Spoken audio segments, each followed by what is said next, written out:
merci d'être avec moi aujourd'hui pour parler d'une thématique ultra actuelle et qui s'annonce passionnante pour les entrepreneurs. Avant de lancer ma série de questions que j'ai préparées pour toi, j'aimerais te présenter rapidement. Ta carrière professionnelle est riche et je sais même pas par où commencer. Tu as contribué au financement public du réseau Ange Québec, organisé de nombreux événements, notamment 5 forums de financement de l'Alliance numérique. Tu as créé Capital Innovation et d'importantes rencontres d'investisseurs intéressés aux startups québécoises. Tu es conférencier, conseiller, formateur, et de tous les entrepreneurs que j'ai croisés sur la région montréalaise, rares sont ceux qui ne connaissent pas Martin Duchesne. Tu es le directeur de Défi Montréal, la plus grande communauté d'accélération d'entreprises innovantes au Québec, qui compte plus de 750 membres et qui permet aux entrepreneurs de partager leur expérience et de découvrir les acteurs phares de l'écosystème québécois. Tu diriges également le parcours Défi Croissance, où tu accompagnes des cohortes d'entrepreneurs avec des méthodes innovantes et agiles qui ont fait leurs preuves. D'ailleurs, je t'ai rencontré dans ce cadre-là et je peux que recommander le parcours Défi Croissance à tous les entrepreneurs qui ont de l'ambition et qui veulent gagner en impact. Bref, Martin, tu es, à mes yeux, un pilier et un incontournable de l'entrepreneuriat québécois. Pour en savoir plus sur toi et sur Défi Montréal, je vais mettre toutes les infos et les liens dans la description pour que les personnes intéressées puissent avoir tes coordonnées. Je suis donc très heureuse de t'avoir avec moi aujourd'hui car j'aimerais que tu m'aides à clarifier certaines interrogations que je me pose déjà depuis quelques temps. Dans le contexte actuel de crise, on vit dans une ambiance générale qui est morose, autant pour les personnes que pour les entreprises, avec des investisseurs frileux, une inflation qui grimpe en flèche, un pouvoir d'achat qui diminue. C'est une période où les marchés sont imprévisibles et incertains et où on vit ce sentiment partagé que l'on n'a pas encore vu le pire et que le pire est à venir. D'ailleurs, on annonce une récession en 2023. Bref, dans ces conditions, je voulais avoir ton point de vue sur le sujet suivant. Est-ce que la crise est, selon toi, un bon moment pour entreprendre, pour démarrer son entreprise, pour lancer des nouveaux projets? Cette interrogation vient de cette statistique que j'ai pu lire qui disait que 57% des entreprises du Fortune 500 ont été fondées dans une récession ou un marché baissier. J'ai pu voir aussi que Uber ou encore Airbnb ont été fondées et ont prospéré après la dernière année de la crise financière car elles ont su résoudre de vrais problèmes que se posaient les personnes à ce moment-là. Ces entreprises ont réussi à rendre la vie des consommateurs plus facile au bon moment. D'ailleurs, l'expression bon moment est un terme très flou, mais qui revient souvent quand on parle d'entrepreneuriat. Alors, pourquoi et comment la crise a permis à ces entreprises de prospérer? Qu'est-ce qui fait que 57% des entreprises qui font partie des plus grandes fortunes sont nées pendant la crise? Est-ce que la crise est un bon moment pour entreprendre? Toi qui as vécu la crise de 2008 de l'intérieur et qui as du recul sur l'entrepreneuriat, pourrais-tu nous dire en quoi celle-ci est-elle un vecteur d'opportunité pour les entrepreneurs? J'ai bien hâte de t'entendre à ce sujet. Merci Audrey, ça fait plaisir, c'est un plaisir d'être avec toi et d'en parler. C'est une passion. J'ai commencé à m'intéresser à l'entrepreneuriat, les startups en 95. Fait que j'ai vu la première montée des dot-com de l'Internet dans les années 90. Fait que j'ai vécu 2000, 2008 et oui, 2020, 2022. Euh, Merci d'organiser cette discussion. C'est très, très pertinent. Parce qu'effectivement, les crises économiques ou les changements majeurs économiques et sociaux comme on le vit maintenant, c'est là où il y a des grandes, grandes vagues d'innovation. Donc, oui, c'est un bon moment pour entreprendre. Je vais mettre une nuance parce que ça dépend des domaines. OK? Nous, on fait de l'entrepreneuriat dans l'innovation. Fait innover, c'est changer les façons de faire mieux, faire différent. Fait que c'est sûr que dans beaucoup de domaines plus traditionnels, oui, il y en a beaucoup qui souffrent. Fait que c'est pas toujours le meilleur moment de répliquer ou d'aller surfer dans un marché existant. Les crises économiques, c'est des moments où il y a des grands changements structurels de l'économie. Fait que c'est des moments où on peut faire différent, où on peut innover. Et c'est ça qui amène des Google, des Facebook et tout, qui sont des fois, beaucoup de nos entrepreneurs dans l'innovation sont des précurseurs. Ils amènent des façons de faire vraiment beaucoup, beaucoup meilleures. On a beaucoup de technologies d'innovation au Québec. On est très, très fort là-dedans.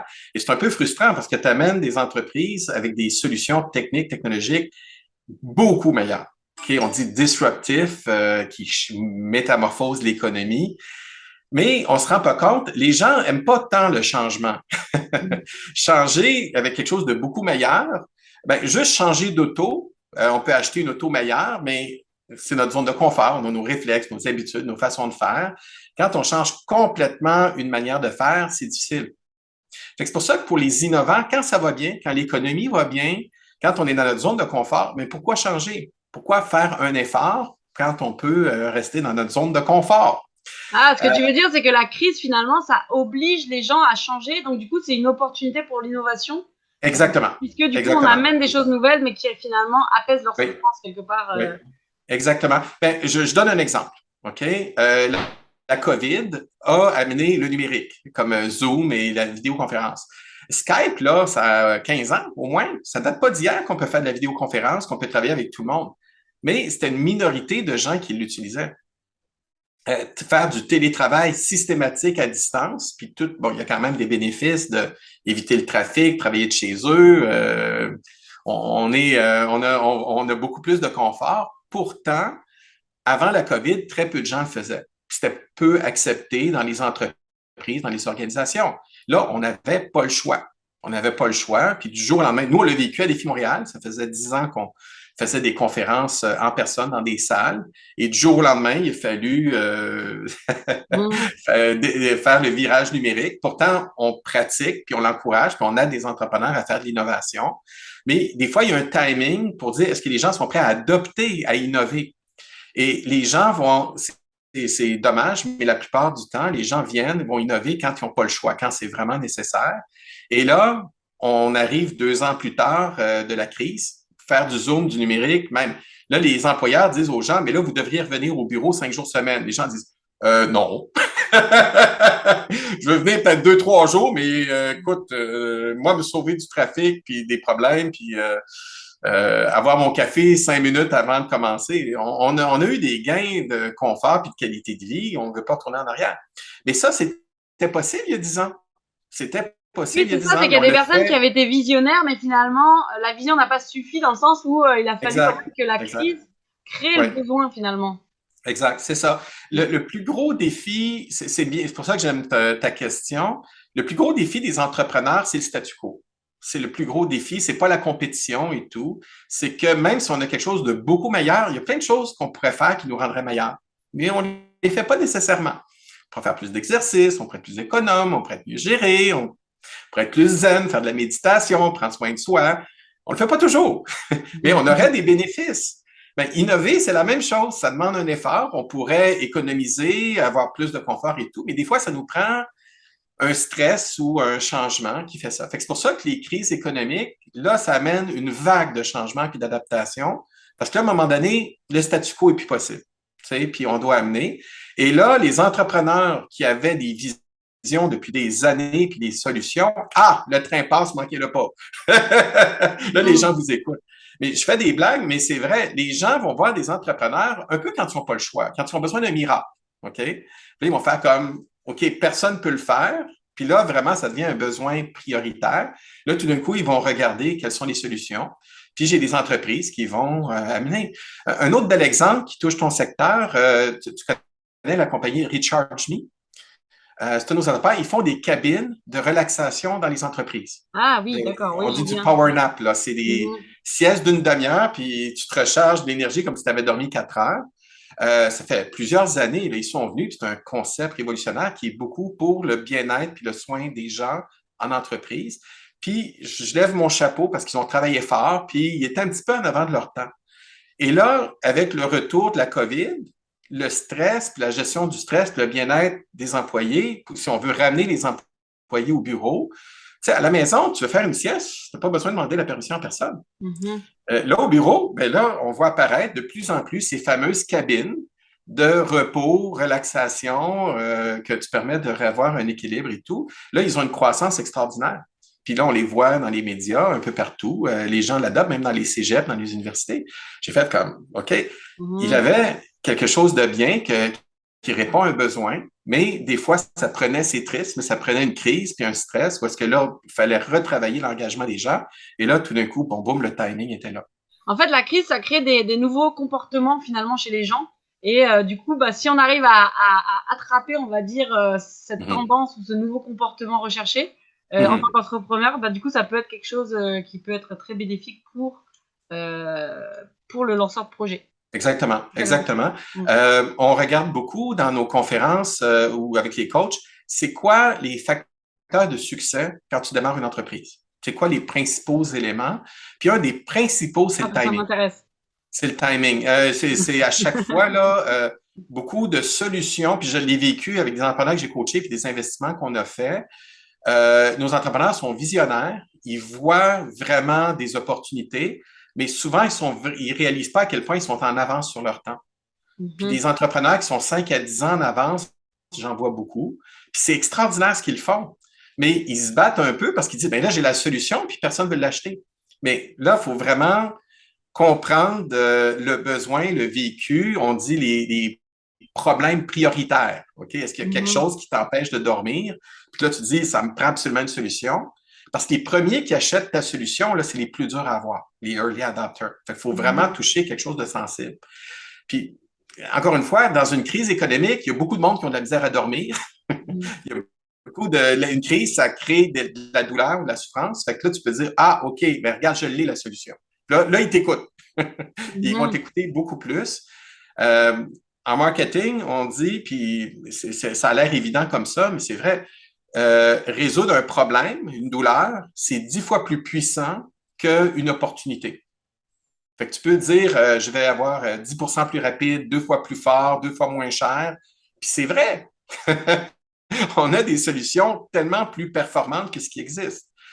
Mais quelqu'un qui va saisir des opportunités, souvent, c'est des entrepreneurs. Les early adopters, souvent, eux-mêmes, c'est des entrepreneurs. Il faut trouver dans l'organisation, chez vos clients, des gens qui vont être des gens qui vont vouloir innover puis essayer, puis veulent toujours quelque chose de meilleur.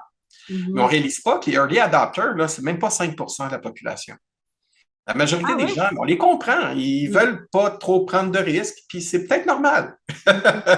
Si on était tous entrepreneurs, des fois, peut-être que ça serait un peu le chaos, mais on en a besoin des early adopters. OK? Fait que c'est pour ça que, en temps normal, trouver tes early adopters puis résoudre des besoins criants, il faut vraiment que tu trouves les bonnes personnes qui en ont le plus besoin.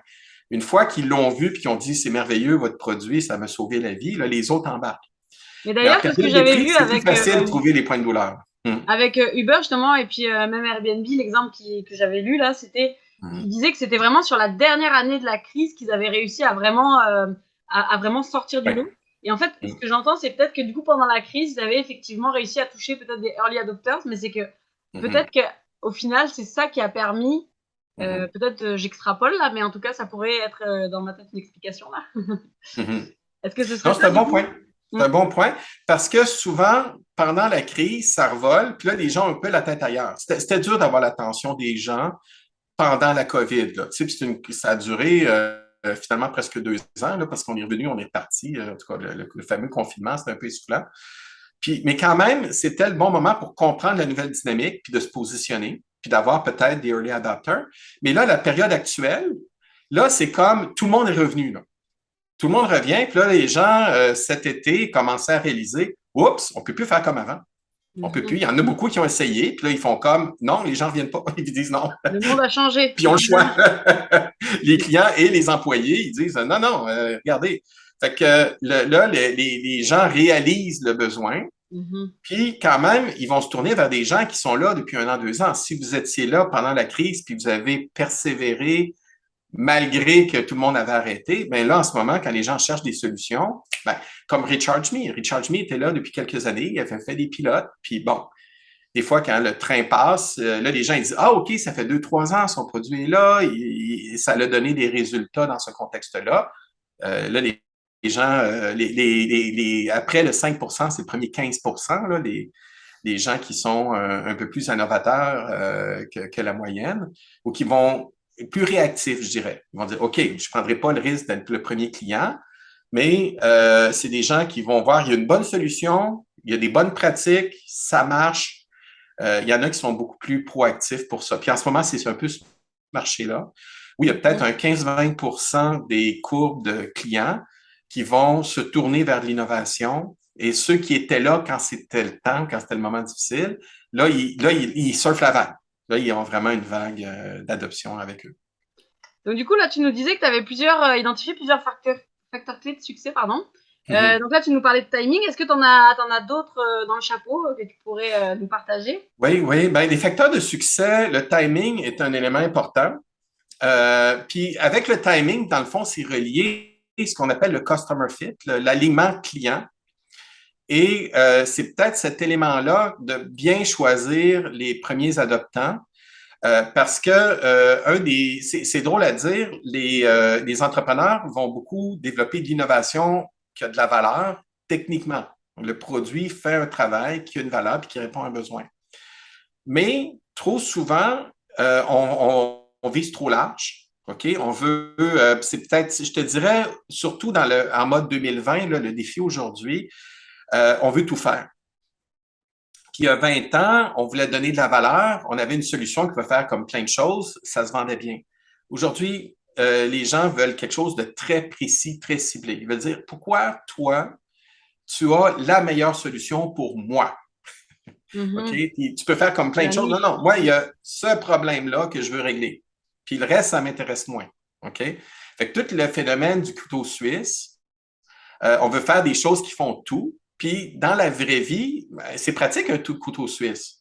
Mais ceux qui en ont, c'est les gens qui vont dans la forêt ou les ingénieurs bricoleurs. OK? 1% de la population. Les gens normaux, ils veulent un couteau, puis ils veulent une fourchette. Puis ils veulent pas mélanger les deux. Donne-moi ce que je veux pour faire ce que j'ai besoin. C'est très ciblé. Fait que c'est pour ça que l'autre critère, il dit souvent une grosse cause d'échec des entrepreneurs, c'est qu'à la fin, ils se rendent compte qu'il n'y avait pas vraiment de marché pour ce qu'ils ont fait. Puis moi, je mets une grosse nuance parce que l'analyse de marché, comme on fait 20 ans, il y a 20 ans, valider un marché potentiel, c'est assez facile aujourd'hui sur Internet. On voit le besoin, on voit le truc, on voit il y a des milliards, puis on voit les alternatives. Mais c'est très large. Si vous voulez que quelqu'un achète votre produit, surtout si c'est un produit qui est nouveau, c'est pas juste est-ce qu'il y a un marché, est-ce qu'il y a un premier client? Toute la notion de minimum viable product, le mot viable, c'est au-delà, est-ce que vous avez un prototype qui fonctionne? Est-ce qu'il y a quelqu'un qui est prêt à payer pour ça? Puis ça, cette validation, pas juste validation de marché, validation du client, du persona, du premier adoptant, qui va payer pour. Et c'est là que beaucoup d'entrepreneurs frappent le mur. Puis des fois, le persona avec le besoin client, c'est quoi? Parler du besoin avant de parler de la solution, comprendre la valeur que vous avez apportée. Puis oui, il y a une notion de timing. Parce que, tu sais, je parlais, vous pouviez avoir des solutions de vidéoconférence. Vous n'en auriez vendu il y a 5 ans. OK? Mais pas autant qu'aujourd'hui. Puis aujourd'hui, il y a des clients qui adoptent la vidéoconférence. Il y a 3 ans, ils vous n'auraient même pas répondu. Fait que, alignement client, alignement des besoins et timing. Fait que je pense que c'est 2 facteurs très, très importants de succès. Et ça, c'est peut-être le défi qu'on a aujourd'hui. On peut faire tout. On a des technologies, des produits, l'Internet. La question de partir une start-up, faire de l'intelligence artificielle dans ton salon, tout le monde peut. Ben, faut apprendre et tout, mais si vous savez programmer, si vous savez, vous avez des talents particuliers dans un domaine, tout est possible. OK? Le défi. L'idée, c'est d'aller tester très vite son idée. Donc, on a son idée en étant visionnaire, il faut très vite aller la tester parce que parfois, ça demande juste quelques petits ajustements finalement. Peut-être sa solution qu'on avait imaginée marche pas, mais avec quelques petits ajustements, finalement, peut-être qu'elle pourrait marcher. Donc, c'est ça, c'est en testant sur le terrain. Il faut parler au client le plus vite possible. Le plus vite possible. Merci de le dire, de l'amener, parce que on parlait de timing puis d'alignement client. Vos talents, vous les connaissez, puis vous pouvez faire plein de choses. Qu'est-ce que le client veut acheter, qu'est-ce qu'il veut payer? Il faut se mettre dans sa peau. Puis vous l'avez la solution. Vous le savez que vous avez la solution, mais présumez pas que vous comprenez le client, lui, comment il faut voir, qu'est-ce qu'il veut. Puis ce qui me surprend toujours, souvent l'entrepreneur veut faire ça, puis en réalité, le client, il veut ça. Souvent, c'est bien plus facile servir le client que ce que vous pensez. Mais non, on pense que si on n'a pas tout ça, ça prend comme la grosse solution all dress, format familial. Puis à la fin, non, je veux une fourchette. C'est assez. Le reste, j'ai tout ce qu'il faut. Il faut juste dire ça, le besoin. Puis ça, c'est juste en parlant au client que tu vas le savoir. Tu sais, il faut vraiment voir. Prenez le temps. Fait que l'idée de valider, c'est pour ça que j'aime beaucoup les elevator pitch. Tu connais, c'est notre méthode Défi Montréal. Oui. En 30 secondes, 1 minute, là, OK? Si on ne comprend pas ce que vous faites, sur votre valeur, regarde, arrêtez tout. Oui, puis comment ça répond finalement au bout de 30 secondes, 1 minute, comment ça réagit en face de moi? Est-ce que les gens, OK, ont compris, ça c'est une chose, mais est-ce que finalement il y a un intérêt? Est-ce que c'est quelque chose qui les interpelle? Exact. Ils ressentent le besoin? Exact. Puis ça, on peut le valider très vite. Très vite. Puis, je paraphrase mon ami Franck Louesdon, là, un des Mhm. coachs qui fait de la découverte client. Puis même lui, il dit, faites des entrevues ouvertes. Faites parler le client. Si vous lui faites parler des choses qui sont importantes pour lui ou qui a des besoins, il va être heureux d'en parler. OK? Mais écoutez, écoutez. Beaucoup d'entrepreneurs, on veut faire des formulaires, on envoie des questionnaires, ou alors on amène, on fait un pitch, tu veux-tu l'acheter? Ben non. En tout cas, tu Mhm. sais, faire des sales pitch, là, plus personne ne veut ça. Non. Tu m'écoutes-tu? Est-ce que tu es conscient de ce que je vis, de ma réalité? As-tu de l'empathie? Y a-t-il une relation de confiance? Parce que tout le monde veut ton argent, là. Ça, on le sait. Mhm. Mais au-delà de ça, est-ce que tu comprends mon problème? Est-ce que tu veux vraiment m'aider? As-tu vraiment une solution qui est faite pour moi? C'est ça que le client veut savoir. Fait que faites-les parler, rencontrez-les, faites des appels, ça peut être des vidéos ou en personne, ça c'est encore mieux. Mais ça, c'est souvent, il y a énormément de valeur qui vous apporte quand vous prenez le temps d'écouter le client. Puis vous allez voir, la solution, là, elle vient tout seul. Mhm. Il faut juste s'assurer que vous répondez vraiment aux vrais besoins. Mais ça me plaît que tu aies parlé d'empathie parce que donc du coup ça m'amène à ma question. Vraiment, est-ce que en temps de crise, il faut adopter ou est-ce que les entrepreneurs qui réussissent, c'est parce qu'ils ont une posture particulière? Là, donc du coup, tu me parles d'empathie, donc c'est peut-être déjà quelque chose que j'entends comme une qualité qu'on pourrait avoir en tant qu'entrepreneur qui réussirait dans ce contexte. Mais aussi, j'ai entendu dans ce que tu disais une forme comme de flexibilité ou d'adaptabilité où en gros on a notre idée, puis il faut quand même savoir en fonction de ce qu'on voit et du besoin qu'on arrive à analyser, bah, finalement de réussir à être flexible et adaptable sur sa proposition. Donc c'est pour ça que ça m'a fait venir un peu cette question, mais selon toi, est-ce qu'il y a une posture qui est différente en temps de crise et en temps normal, ou est-ce que ce seraient les mêmes postures? Ouais. Ben, en fait, il y a deux éléments clés qui sont des facteurs de succès d'entrepreneurs. OK? Deux fondamentales. L'empathie puis l'écoute, la capacité d'adaptation dont tu parles, c'en est une. Mais ça, c'est pas juste en temps de crise, c'est tout le temps. C'est tout le temps, tout le temps. Ça, ce volet de relations clients, d'écoute et tout, c'est jamais terminé. Fait que c'est pour ça que les gens aimeraient bien, je fais une étude de marché, je fais mon produit, je le vends, puis je vais en vendre des millions pendant des années. Le monde change. Puis même, vous allez voir, quand vous adoptez votre produit puis que votre clientèle s'élargit, il faut toujours, toujours être à l'écoute, il faut toujours s'adapter. Ça, on est dans un monde dynamique. Le fait de faire un produit puis de vendre le même pendant 10 ans, c'est fini. OK? Puis si vous le faites, un compétiteur va rentrer puis il va le faire pour vous. Fait que l'empathie, l'écoute, la capacité d'adaptation, c'est une posture essentielle pour réussir comme entrepreneur. C'est peut-être un des changements. Tu sais, je te parlais, les crises, c'est favorable à l'innovation. OK? Mais ce qui a changé depuis 20 ans, avant, il y a 20 ans, mais les cycles de vie de produits, puis même des entreprises, duraient beaucoup plus longtemps. Le même produit pouvait servir pendant 10, 20, 30, 40 ans. On avait des sociétés qui ont vécu 50 ans sur des produits puis des services. C'est de moins en moins vrai. Là. Les cycles sont plus rapides. Fait que je dirais que la capacité d'innovation, d'adaptation, elle est beaucoup plus importante, mais c'est pas juste la crise. Ça, c'est depuis 2008, là, les cycles d'innovation Accéléré. se sont juste accélérés, accélérés. Mm. Tu as l'effet Facebook, maintenant, les iPhones, les téléphones intelligents, tout va beaucoup plus vite, on a accès à tout, notre comportement d'achat, la capacité de compétiteur de parler à vos clients puis de vous les voler est plus forte. C'est assez dynamique. Fait que si vous avez des relations clients puis de l'empathie, vous en avez besoin. OK? C'est fondamental pour être en affaires. C'est vrai dans les crises, mais c'est vrai tout le temps. Puis ça va être vrai. Euh, une des choses qui a changé de cette crise-là, c'est que l'importance de la relation client puis du dialogue est beaucoup plus forte. Parce que maintenant, tu sais, il y a 20 ans, tu faisais du marketing à la télé, dans les journaux, puis tu avais un produit qui était bon, puis des millions de personnes le voyaient, ils allaient l'acheter au magasin. OK, ou ils le commandaient par la poste, mais ça arrivait, c'était vraiment au magasin ou dans un réseau de distribution. Ça marchait comme ça. Aujourd'hui, vos clients, c'est interactif. Ils vous posent des questions. Ils vont pas juste recevoir la pub, là. Ils vont vous poser, ils vont demander à leurs amis, ils vont regarder vos ratings, ils vont voir qu'est-ce que les gens disent de vous. Fait qu'il y a un phénomène social où c'est pas juste dire c'est beau, c'est bon, achetez-le. Là. Il y a un dialogue puis une relation client individuelle et en groupe. C'est pour ça qu'on fait des médias sociaux, qu'on fait beaucoup, beaucoup de communication, Facebook, LinkedIn compagnie, regardez, c'est là pour rester. Et ça Fait me que fait toute cette venir capacité de peut-être de bâtir, dialogue est encore plus importante. Ouais.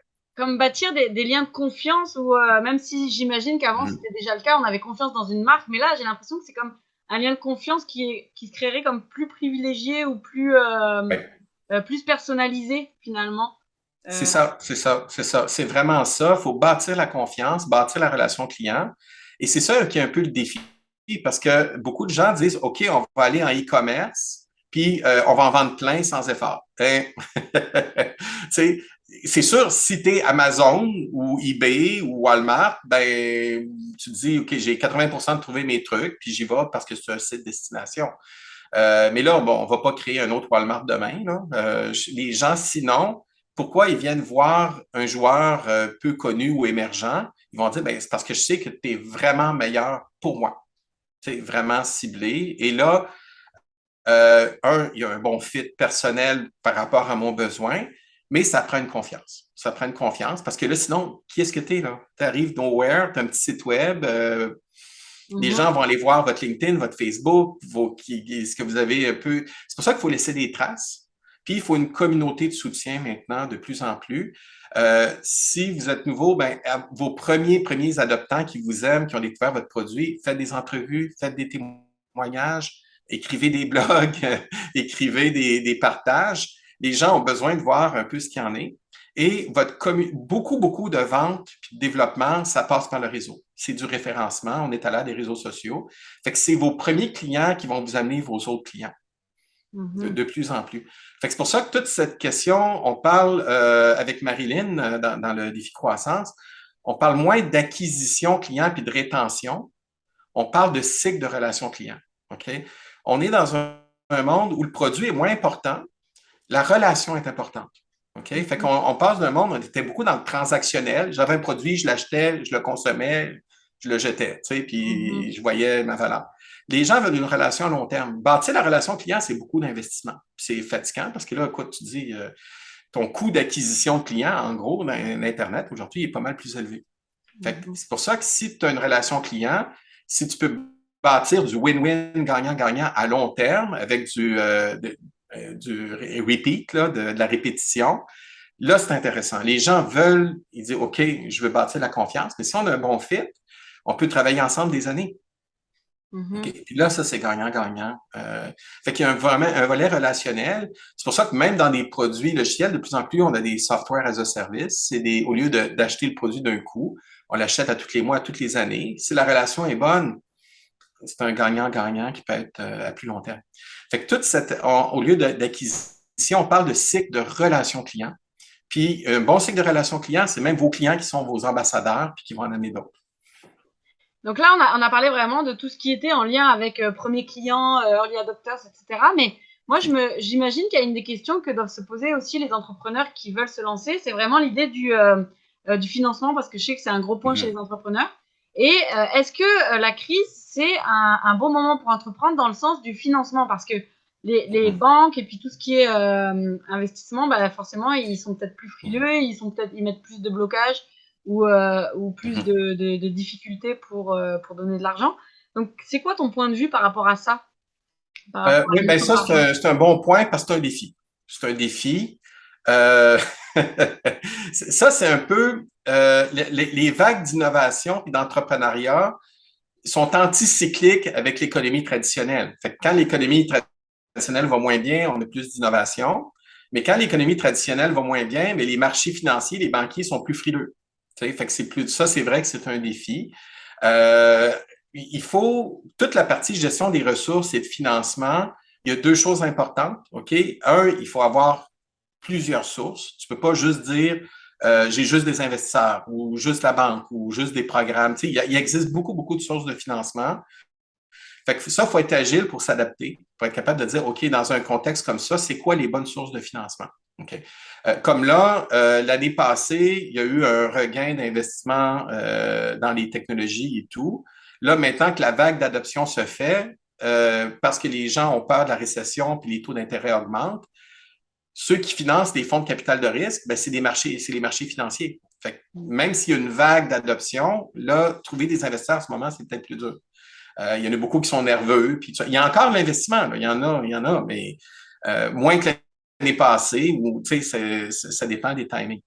En ce moment, puis les taux d'intérêt qui augmentent, bon, les banques vont être plus frileuses parce que là, le crédit, c'était comme trop accessible. Depuis quelques années, se surendetter comme entrepreneur, puis j'ai beaucoup d'entrepreneurs qui ont des bons produits, mais tu vas chercher trop de dettes, tout ton argent sert à payer la dette au lieu de payer tes opérations. Là, le crédit se resserre, fait que c'est plus difficile.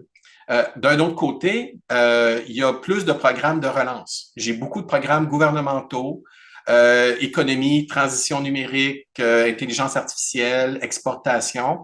Là, le gouvernement met le paquet. Fait que, donc les fonds publics prennent un peu le relais. Oui, on le voit. Il y a beaucoup. Moi, j'ai beaucoup de programmes gouvernementaux qui nous disent on a de l'argent, on cherche des projets, peux-tu nous aider? Fait que, mais c'est une autre façon de travailler. Là. Tu sais, les programmes gouvernementaux, ben là, faut s'adapter. Fait que ça, c'est un peu il faut être agile dans ton montage financier par rapport à ça. Et de l'autre côté, s'il y a une meilleure traction client, ben, la partie autofinancement. En ce moment, on a beaucoup plus d'autofinancement que les dernières années parce que, je dirais, beaucoup d'entreprises, comme de fait, les besoins sont criants. Fait qu'il y a des entreprises qui ont beaucoup de clients, mais là, ils ont besoin de livrer. Là, il y a une pénurie de main-d'œuvre. Donc, des fois, c'est gérer mes opérations, être efficace, productivité, recrutement, mobilisation de mes employés. Parce que c'est ça, si tu doubles ton chiffre d'affaires puis ton équipe ne suit pas, quand tu ne livres pas, c'est brutal. Là, est-ce que quand tu dis autofinancement, c'est tout ce qui est financement participatif, crowdfunding, c'est toutes ces choses? Autofinancement, non, des revenus. Des revenus de clients. Okay. Des revenus de clients qui achètent vos produits. Donc, autofinancement, c'est vraiment une traction client. Et c'est pour ça qu'il faut s'assurer que ce qu'on vend, ce qu'on promet, on va le livrer. Donc, il faut s'assurer que ça fonctionne. Mais il y a aussi le financement participatif, c'est une forme d'autofinancement aussi. Donc, beaucoup dans l'innovation puis dans le marché numérique, il y a beaucoup de modèles indirects. Fait que des fois, tu as un utilisateur final. La majorité des entreprises, tu as un utilisateur final, mais ce n'est pas lui qui paye. Fait que là, tu as d'autres partenaires ou d'autres sources de financement. Puis là, c'est un petit peu, il faut que tu joues bien sur les deux tableaux pour que ton produit fonctionne bien. Fait que ça, c'est l'autofinancement, ça veut dire aussi trouver des partenaires ou ceux qui sont un peu les sponsors, les commanditaires un peu des produits. Fait que c'est tu sais, avant, tu avais du B2B ou du B2C, là, soit des entreprises ou de la vente client final. De plus en plus, les deux se mélangent. On a du B2B2C. Donc, tu as des partenaires entreprises, puis tu travailles aussi directement avec l'utilisateur final. Puis, il faut que tu t'occupes des deux. Fait que ça, c'est un volet qu'on voit. Mais si tu le fais bien, c'est extrêmement rentable. Fait que c'est pour ça que le modèle autofinancement, il peut être bien, mais souvent, c'est pas juste des investisseurs et tout. C'est des partenaires stratégiques. Tu as des partenaires qui vont dire, j'ai besoin de ta solution, j'en ai besoin pour servir mes clients. Fait qu'il y a beaucoup de fois, tu aurais pu le voir comme un compétiteur, finalement, c'est un allié. Puis vous combinez des ressources, puis vous servez beaucoup mieux le client final. Fait que c'est pour ça que le côté collaboration, il y a plus de collaboration. Oui, parce qu'on est beaucoup plus spécialisé. Tantôt, je te disais, aujourd'hui, les gens veulent quelque chose de très, très, très précis, niché. T'es-tu meilleur pour moi? Le corollaire, c'est que tu piles sur les pieds de bien moins de monde. Tu as beaucoup plus de synergie qu'il y a 20 ans où est-ce que c'était effectivement de la compétition, que tout le monde voulait vendre, voler un peu le gâteau du voisin. On est vraiment beaucoup plus d'un volet où, en collaborant, des gens qui étaient des compétiteurs maintenant deviennent souvent des alliés. Mais ça prend une attitude, c'est un changement de culture, ça, par exemple. Oui, changement c'est pas tout le monde qui le bien. Ça, c'est une des choses qu'on aime bien. Tu le sais qu'on aime bien à Défi Montréal. Là, on est une communauté. Et là, quand le lien de confiance est là, on peut faire des petits miracles, puis on peut des fois développer des marchés de façon beaucoup plus intéressante. Et là, juste sur la question de la posture, qui quand même m'intéresse beaucoup, je me disais par rapport au financement, est-ce que le fait d'avoir donc des financements qui sont peut-être plus difficiles à obtenir, même si on a dit il y avait des financements publics peut-être qui augmentaient, puis de l'autofinancement qui pouvait être une solution, est-ce que finalement le fait d'avoir moins de financement, donc moins de ressources, c'est pas aussi l'entrepreneur qui du coup va utiliser peut-être plus sa créativité pour essayer justement finalement d'arriver à ses objectifs sans Mhm. passer finalement par la case gros financement ou avec des financements moindres. Oui. Et finalement, on va trouver des solutions avec les moyens qu'il a. Oui. Est-ce que ça... C'est très bonne question. Merci, Audrey. Parce que la créativité, c'est payant. OK? Et là, tu vois, ça fait 24 ans là, que j'aide des entrepreneurs. Et c'est systématiquement, c'est pas ceux qui ont le plus de ressources financières qui réussissent le mieux. C'est vraiment les plus agiles. Même si je te dirais l'inverse, les gens qui ont beaucoup d'argent, ils disent, ah, OK, je fais mon plan et tout, j'ai pas besoin de poser de questions, j'ai pas besoin de me remettre en question. Et c'est une erreur. Tu sais, le fait d'avoir faim, d'avoir peu de ressources, d'avoir des contraintes, ça force à faire le bon focus sur les bonnes valeurs, puis sur ce qui est vraiment important, de force de faire des itérations rapides. Puis là, tu dis, non, non, il faut que j'écoute mon client parce que là, je l'ai vraiment besoin. Tu sais. Mhm. Des fois, quand tu as beaucoup de ressources financières, mais tu as l'impression que c'est comme une validation.